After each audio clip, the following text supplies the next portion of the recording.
Hi, I'm Amber. I'm from Circle Studio Architects.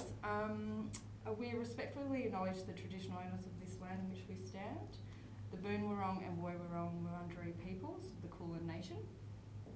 We pay respect to their elders, past and present, and emerging. So, for any jewellery lovers out there, you may know e.g.etal as a bit of a mecca for jewellery designers and artists to exhibit their work. It's been a Melbourne icon for over 20 years, and it's home to one of the best jewellery collections in Australia. So, in 2022, it's not working. Where did it? It's actually working. That is really odd. Oh, that was not different. That's weird, it has been. Yeah.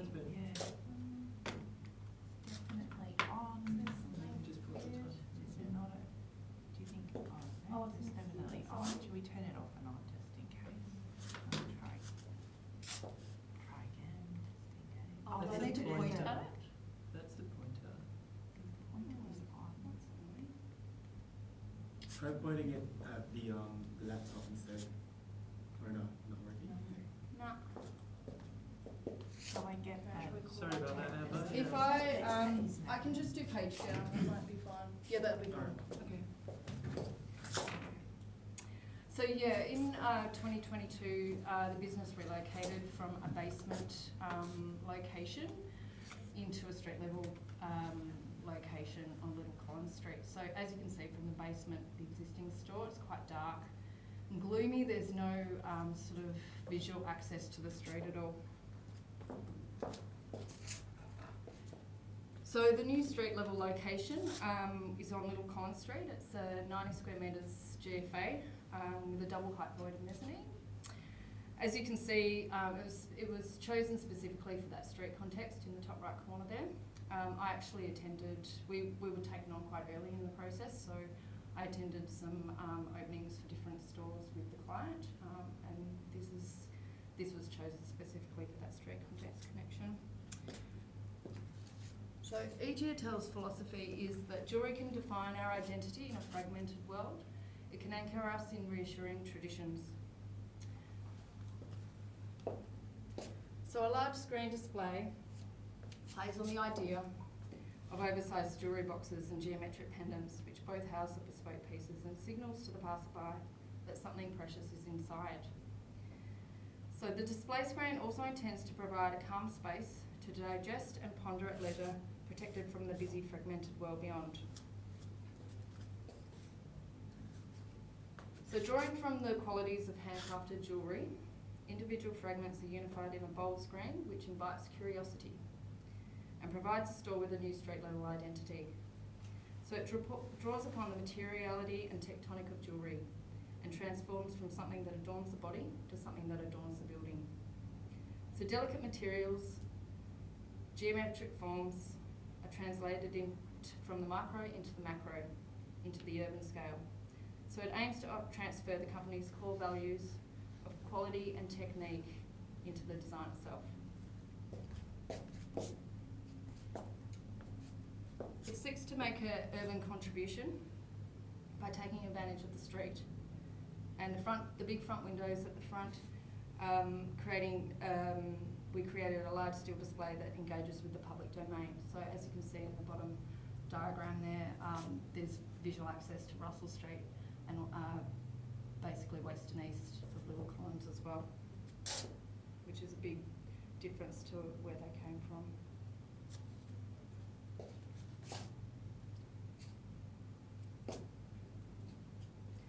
So whilst e.g.etal is a retail store, it needed to function like a gallery space.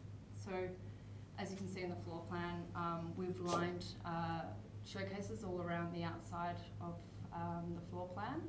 And then internally, essentially, we have a grid structure which also houses some pieces.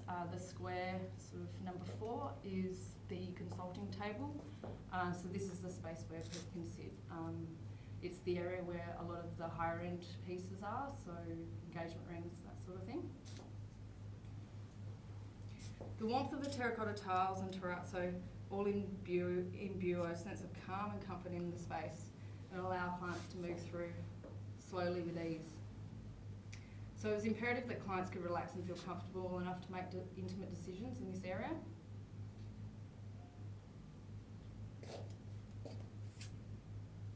So here are some of the details that we flushed out in the process of cabinetry for the showcases. Even the opening signage up the top was detailed as well. So the gallery is known for its dedication to supporting creatives in the local jewellery community. So e.g.etal hosts exhibitions and openings for local artists and continue to be deeply embedded in the Melbourne contemporary jewellery culture.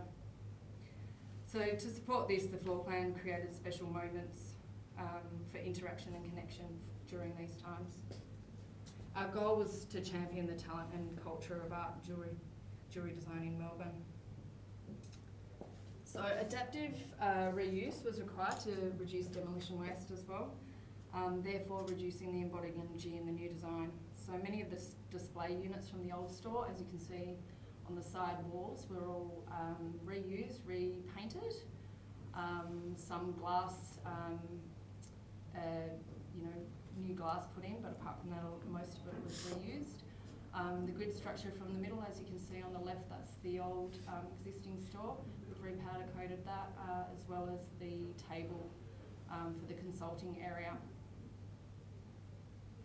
So the decision to adapt and reuse these elements within the design was effective in controlling the budget as well. So without the Steel Fabricators' collaborative approach and attitude, the front showcase wouldn't have been possible. As you can see, the steel gave the opportunity to cut, bend, stretch and weld fragments together, adorning the entrance like a piece of jewellery. So we created prototypes for a couple of the pieces just to ensure that they would work. Steel fragments and shapes have been laser cut and fused together to provide maximum strength with minimum support, making it feel light and elegant. So for installation, we had to basically assemble in the workshop and then cut it apart to be able to get it in there. We didn't want to use a crane, we wanted it to be transported just with two guys, or probably about three guys actually.